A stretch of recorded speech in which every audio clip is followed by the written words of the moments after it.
Hi everybody, in this tutorial I'm going to show you how I made this Paperdori. It's made out of paper and it's just laminated. You see that? So it will look like this. See? This was one that I made for Halloween. And then I'll also show you how to thread it like this. So I first want to show you what materials you're going to need. What you're gonna need is 3 sheets of double-sided patterned paper, and it should be this is for a B6. If you want like a pocket, I can maybe list the measurements that I've done for a pocket down below. I'll also list the B6 measurements below, but it's all by preference. I know that's like one of my favorite words to say, but it's true. Let's see. So for this one, for the B6, we're gonna need these two are 5 by 7, but if you want your overhang, if you're worried about your overhang over here, for me it doesn't bother me, but if you wanted to make like tabs, then I would make this longer on these sides. But right now my measurements are 5 by 7, which you need 2 of those, and then this middle one is 1.5 by 7. And I'll also show you how to cut the paper, so you only have to use 1 sheet of paper. So you'll need those pattern papers. You'll also need, of course, a paper trimmer. You also need some lamination sheets for the pocket and maybe some other sizes. I've only made a pocket in a B6. You can use the 8.5 by 11, but for the B6, at least I know it's much easier if you have 8.5 by 14. I'm using the Scotch brand. I'm pretty sure it's 3 mil, and I got this off of Amazon. If anybody in Hawaii is looking for this, it's nowhere on this island. You'll also need scissors. You'll also need some type of tool to punch holes in your laminated tee and here so that you can actually thread the elastic through. This one is a Martha Stewart screw punch. I believe I purchased it off of Amazon. At the time of this filming, it was sold out, but they do come in stock and they do go on sale quite often. Our local store does not carry this, but maybe a Michael's or Joann's would carry that. You'll also need some type of self-healing mat, and that's just to protect your surface when you're punching the holes through there. Or if you're using some other type of, I know that an owl, AWL, and I'll list the resources down on the bottom. If you want to be precise, you can use a centering ruler. I just kind of eyeball it because it doesn't really matter to me. I also will show you how to make a template and this adhesive, just in case. I'll show you later, but this will come in handy if you have that. And then of course elastic. So I've gotten like all of these elastics I've gotten off of Wish. I think maybe, I don't recall actually how much, but it wasn't one of those free and you only pay for shipping. But these I do find are a little thicker, which if you like that, that's fine. I think I do prefer, and sorry this is a mess, it shows that it's loved. I do prefer this brand, and I believe I saw it at Joann's and Michael's. I'm not sure about Hobby Lobby, but I definitely know that Joann's has this, and they come in like an assortment of colors. Hot mess, but I use these all the time and I really love these. And I find that no matter what project I'm working on, one of these colors will always match it. But you could also buy like white or black in bulk off of Etsy. You can also find this at Walmart in the sewing section, and I'm not sure what size this is, but here's the product number. And then that's all that you would need. So let's get started on this project. So let's start off with cutting our pattern paper down to size. This here, you could use double-sided pattern paper. This is the Planner Society Christmas digital kit for 2017, and I printed it double-sided on the Office Depot brochure matte paper, which I believe might be similar to the one at Staples. I just don't have one at Staples just yet.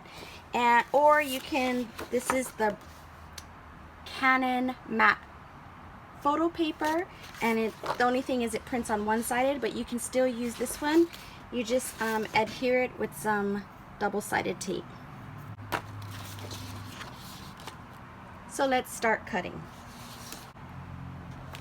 I forgot to add that also with your lamination sheets, obviously you need a laminator. What I'm going to do is I'm going to post a screenshot or some listing of all the supplies you need up here, and it'll also be on the bottom.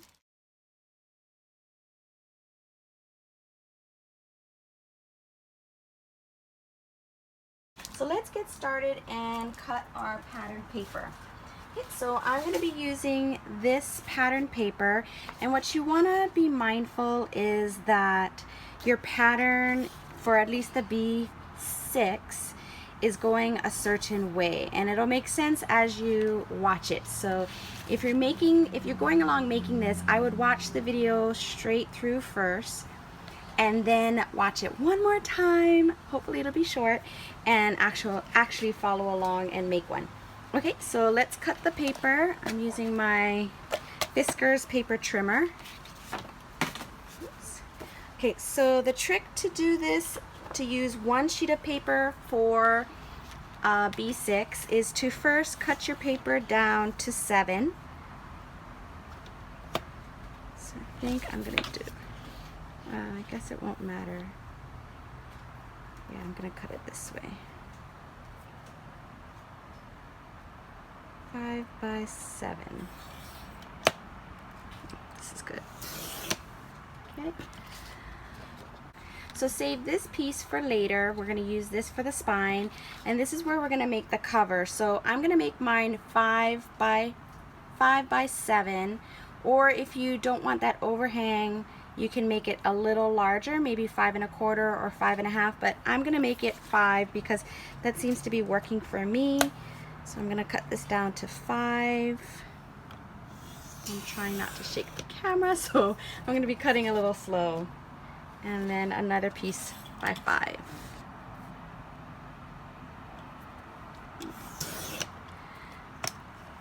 So see, you have an inch more that you would be able to play with, so maybe 1/2 inch, so you could go 5 1/2. Yep, you could go 5 1/2 by 5 1/2, but I like these measurements. So let's set that aside, and now we're going to do the spine, because the spine is already 1 1/2 inches. I'm going to cut this down to 7.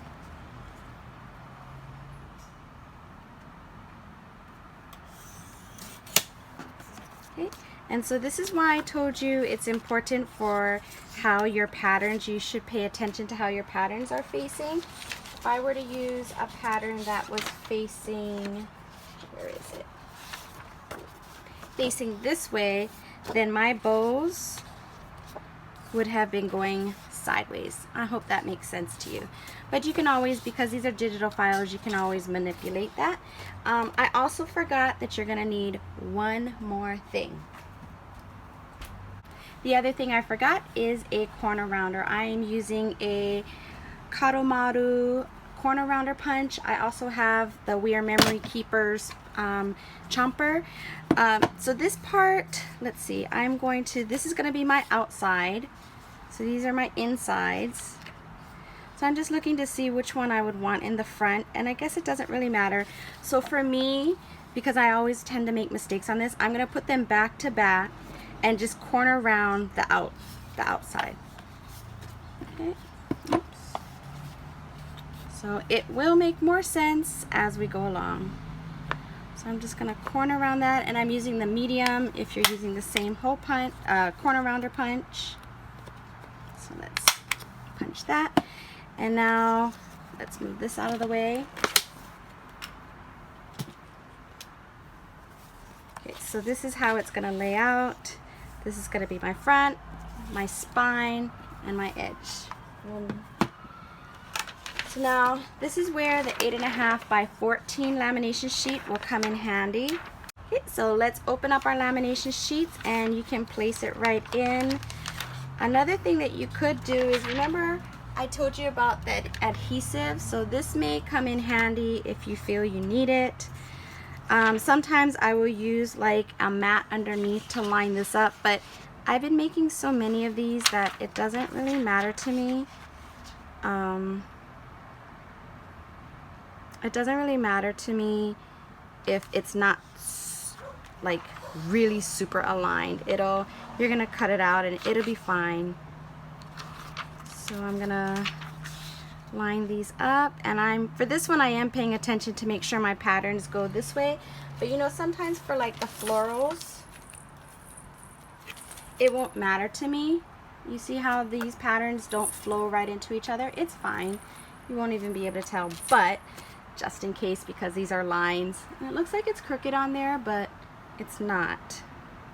Maybe my camera is crooked, but it's fine. Okay, so if you wanted to make sure that when you're placing this into the lamination it does not move, then what I would recommend is to put a little adhesive on the inside of your paper, because you're not going to really be able to see it. You might cover it with like a pocket, so I try to put it towards the bottom.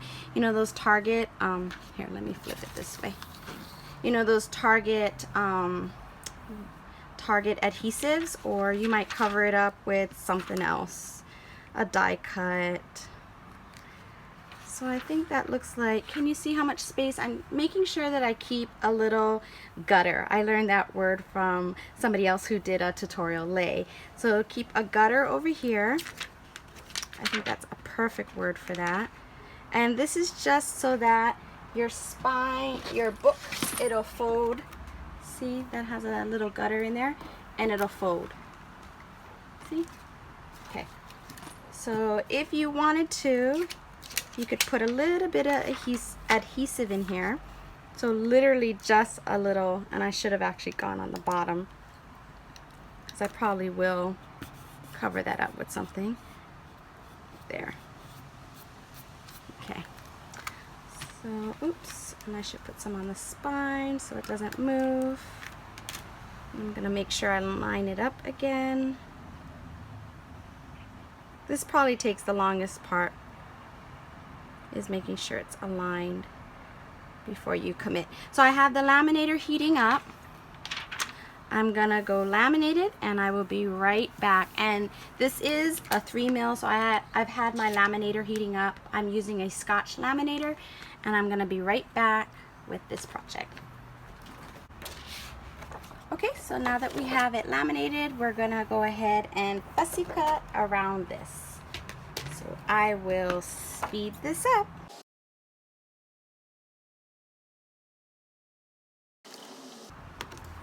Okay, and I made sure I rounded the corners. Also, as it was coming out of the laminator, I did, when it was warm to touch, kind of crease it like that. Do an initial crease, and there you have it right there.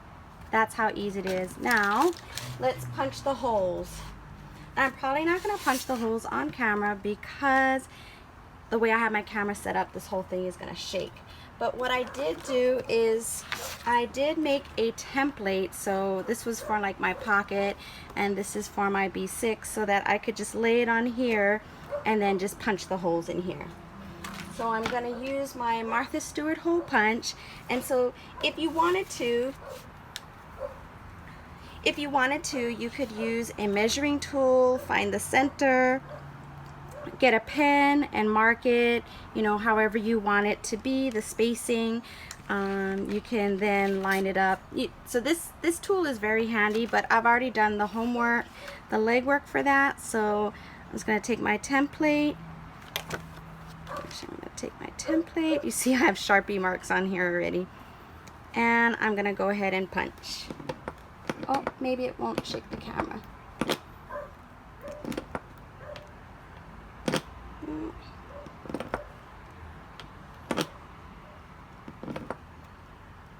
Sorry if it's shaking the camera. I'm trying to keep this on so that you can see everything. And I normally use maybe a bigger cutting mat, but that's okay. I can just line it back up. So lining it back up, I can see the holes right there. And you know, this part doesn't have to be perfect. I do have OCD, but I don't mind if it's not. And it may look I'll show you what else I do. So if it doesn't punch all the way through, I just remove my template and I know where the holes are, and then it's so much easier to punch the holes. And sorry again, the camera was shaking. Okay, so now all we have to do is string it. Yep. So once I decide what color, I think I'll use, because I don't think red, nope. Maybe white. I'm gonna go with white to actually add a little bit of, okay, contrast. So I'm gonna use the white. Actually, I think I'm gonna use this Walmart one. It's thinner. I am going to, for a B6, for the inserts, the elastic that's gonna hold your inserts, I cut around 30 inches. So let's do this. So that's 10, 20, 30. So I'm going to cut right about here. So this piece will be for my inserts. And then for around the closure, that will measure about 12 inches. Okay, so let's measure for our spine, 12 inches, right about there. Okay, so let's leave the spine one off to the side, and let's start with this one. So there's a lot of other tutorials maybe you'll find easier, but I guess you'll be able to see the white. Okay, so we string it in through the middle one, and I think I'm going to cut this one better so that I can string it better there. So string it in through the middle, and you want to leave a tail about midway through. So right about here, and then I'm gonna come, let me switch hands there, this will work. I'm going to come back through the top first. Here, we'll go this way. Okay, and then I'm gonna go down to the bottom. Bottom first. I'm gonna come back through the middle, bottom. This is harder on the camera than it is if you do it yourself. Okay. I'm going to hold on to this so I can make it a little tighter. Okay. And then I'm going to go back through this middle top.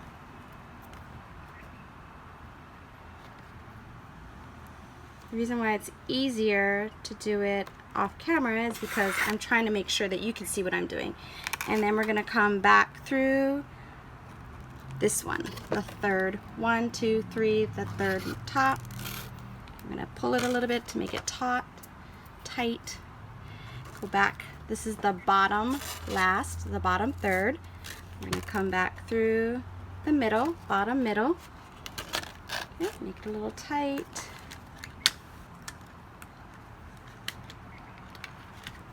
Okay, that looks good. And then I'm going to tie this.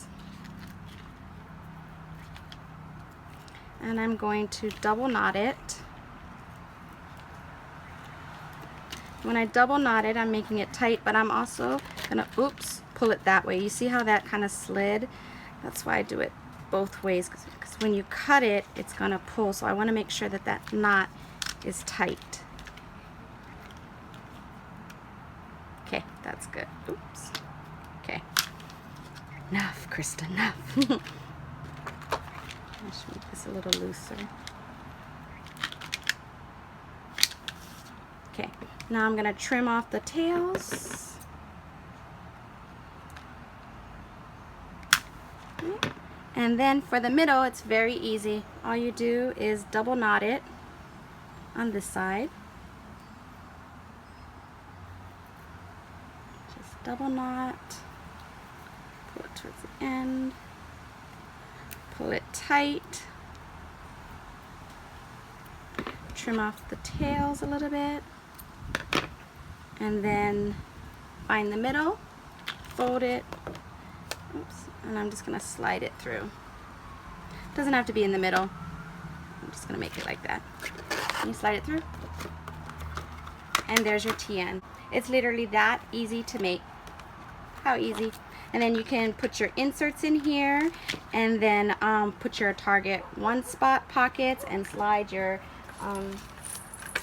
slide things. So I'll show you. See, this has target one spot in there. Oh, I made these a little too tight. There, and then you can slide things in there. I think I have one in the back as well. Yep. See, so you can slide different things in there. It's however way you want to make it. I will also show you, I made like a sticker book. This is a TPS paper, and I made this one much larger, and it is bulging because I have too much stuff in it. But it's a sticker book, and I'll do another tutorial on this one. But it's just made with these photo pocket pages. Let's see, I'll show you. And I kind of grouped them by holidays. So let's find there. This is probably my fall and Christmas kits. So I can just slide it out when I'm ready to use it. And I can either take this and put this in a smaller TN and then take my planner and this to go and plan on the go or out in the wild, or I can take this whole thing. And I know somebody had commented thinking that this was very heavy, and it's actually not. It's not that heavy, at least for me. Maybe I carry a lot of stuff. But anyways, I really hope that this tutorial was helpful. It's very easy. It's not hard at all. And I do prefer this style where you make a gutter and it folds. It just sits better for me, and the paper is not, I don't know, it doesn't. You can make it where it's just one whole piece, but if you make it as one whole piece, you wouldn't be able to get a larger size. I hope that makes sense. Okay, everybody, happy crafting. Enjoy. Bye.